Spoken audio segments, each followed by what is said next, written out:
Sub-Saharan Africa, and that's actually quite an important thing. They were doing quite well. They were keeping track with places like Uganda, who's always had been doing a bit better, and they were doing pretty good in foreign direct investment. Up to about 2015, essentially, it was about a percentage of GDP higher than typically lower middle-income countries and middle-income countries. But since 2016, you've fallen below. Now I know this can change. There's been exceptional circumstances, not least in the last few years. It can change. But there is a road to take. There's a path to follow to actually get back to at least that. Because now you're well below places like Ethiopia, places like Uganda. Okay, and that's important. You know, you may do, relatively speaking, okay, getting a larger share in the East African community, but actually some of the peers that you should be looking at from the experience is going a bit deeper. So there is something. Let's put it very simply, there's catch-up possible. And anytime there's catch-up, it's not so hard. And I'm very confident that you will do this, but you can actually want to be more ambitious and go beyond that. And so the other part of it is, and I think the minister already talked about it just earlier, is that, you know, UNCTAD tells us the difficult times ahead. Actually, you don't necessarily need UNCTAD to know that the difficult times ahead in the world economy. You know, just any report on the global economy, whether it's from the World Bank, IMF, from UNCTAD, from any institution, will tell us it's tricky. And we know that during COVID there's been a lot of retraction of foreign direct investment across the world. We also know that geopolitics doesn't make it easier now to get that back up. And we should not expect an easy environment. Now, unlike most people, I don't want to stop here. I will actually say that geopolitics will give you an opportunity. And I actually want to make sure you don't forget that point. That the biggest geopolitical shift is, yes, it is a power game globally, and maybe saying the West relative to China, and in terms of the way we start thinking about global value change. Resilience in global value change means two things for most countries. One, that I will say, I'm not an official anymore, I can say it, unrealistic I see from many Western countries that they're going to bring their value chains back. They're not going to bring their value chains back, it's unaffordable. They're going to move them.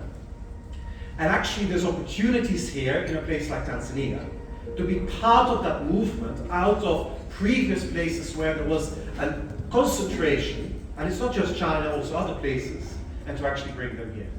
And so there is actually an opportunity for countries like this. I was in Bangladesh not so long ago. I was impressed that the government got that already. They're already actively trying to think of what is it that we could attract in part of that diversification of global value chains. So I want to just put it there. So let's not be too negative about the global economy. Well, it's pretty bad, but the opportunities that are there. And if we look at historically, when countries started picking up an FDI, it's often in periods of crisis that a few places are smart enough to take ground.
For foreign entities, despite being certified by the TIC, which is also not recognized by intergovernment agencies.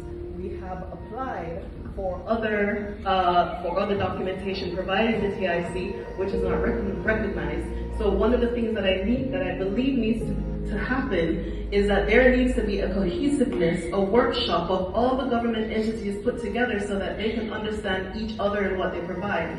As far as being, the country choosing who they can invest in, who should invest in the country. This is an infant industry in which we're participating in. We're the first company on mainland Tanzania to do anything of the sort as far as seaweed processing is concerned.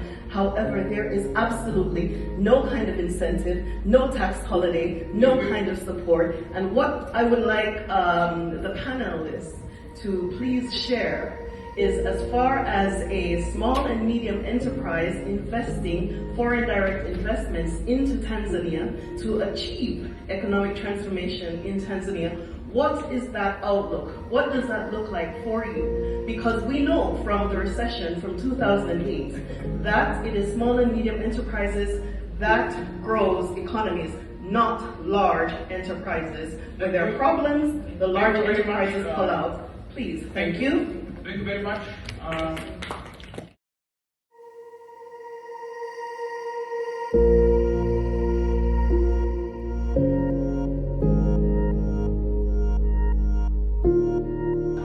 Coming to the stage now, I am honored to welcome New York City Mayor Eric Adams. I'm going to say to my African brothers and sisters, we have to be present in the moment. Have to be present in the moment. Prior to becoming the mayor of the city of New York, I was the county executive for the borough of Brooklyn. And my mother, in her third grade education, was intimidated by that building. It was a room and building that was extremely impressive. But then when her son became the county executive, she would walk in the building with a different level of energy. She would walk in the building with this sense of pride and purpose. And then my aunties and my cousins and my nephew, they would come, and when they entered the building, they entered with this sense of sureness that their bloodline was in charge of this county, the largest county in the city of New York. And so I need for my brothers and sisters from the diaspora to understand the moment that you're in right now. You are in a moment right now when, the first time in history, you are seeing power that is not American power, but it's African power. But if you don't connect the dots, you are not going to understand the full purpose of this moment.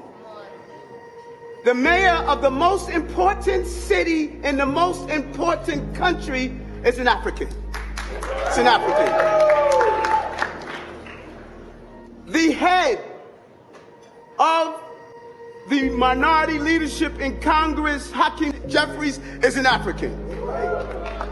4 of the most important cities in America are headed by Africans. In New York City, the top law enforcement executive, Letitia James, is an African. The head of the Assembly is an African. The head of the Senate is an African.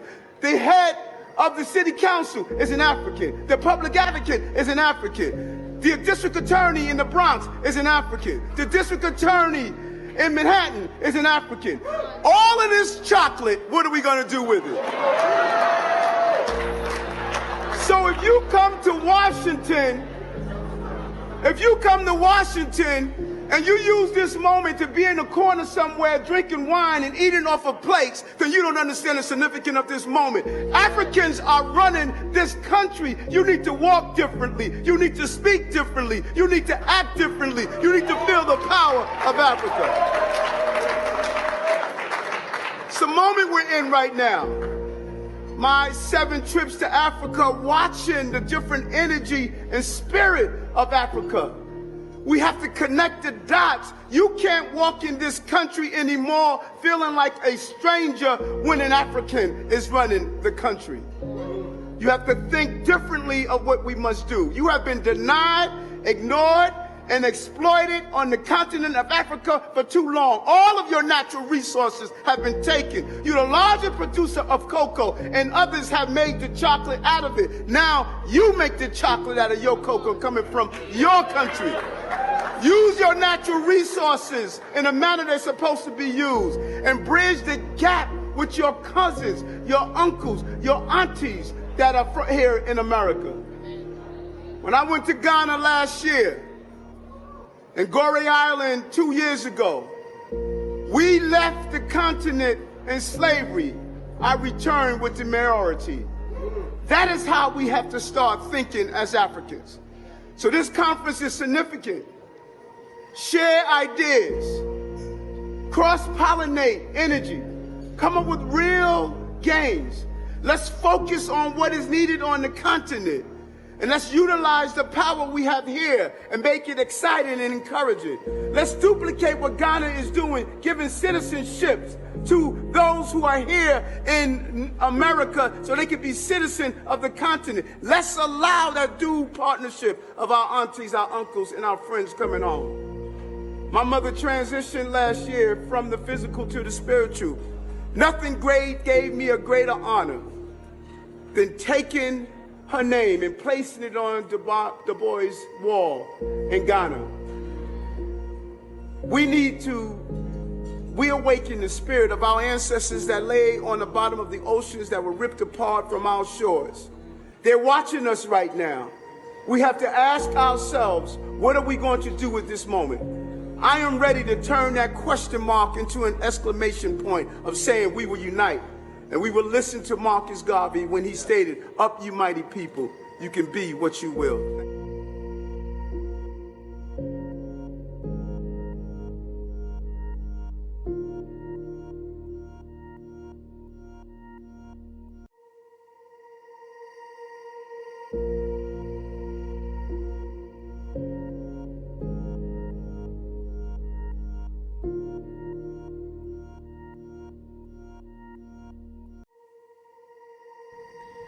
Hi everyone, my name is Renae. I'm the director of the East Africa Seaweed Company. For the past 18 months, I have been working against the tide and unfairness from doing business in Tanzania and the cost of business here for foreigners. In the video that I just shared with you demonstrates how extraordinarily difficult it is here. I'm originally from Jamaica. I spent the majority of my formative years in the United States, and I am here conducting business that supports the Tanzanian seaweed farmers, 99% of whom are women. And I am appealing to you to support my GoFundMe. I'm looking to export high quality SeaMoss from mainland Tanzania at fair trade prices for the farmers. You will find the link to our GoFundMe in the description box below.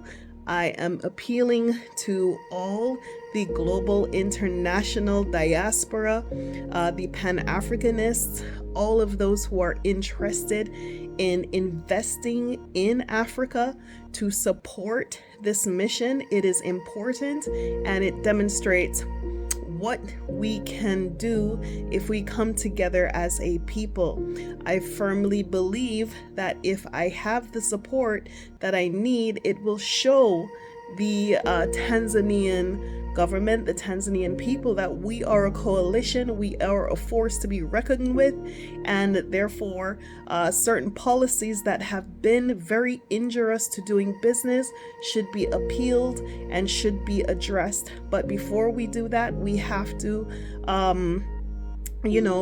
show our strength and our force. Please donate whatever you can, whether that is $5, $10, $15.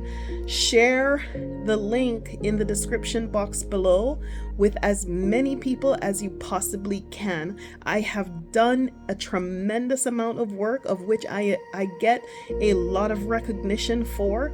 However, recognition is not business. I should not be in the position of seeking GoFundMe to conduct business, because the things here just don't add up. And I wanted to do this video so everyone understood the situation and understood what could be done to improve this. At this point, dealing with all of these unnecessary and unpredictable scenarios while doing business in Tanzania has caused me a tremendous amount of stress. I have a condition called shingles that I've had since I was 12 years old, and I have had more hospitalizations from shingles flaring internally in these 18 months than I have had in my whole entire life from stress. So I am looking to hire a manager, and I'm looking to conduct business. It shouldn't be this hard. Thank you so much. Bye-bye.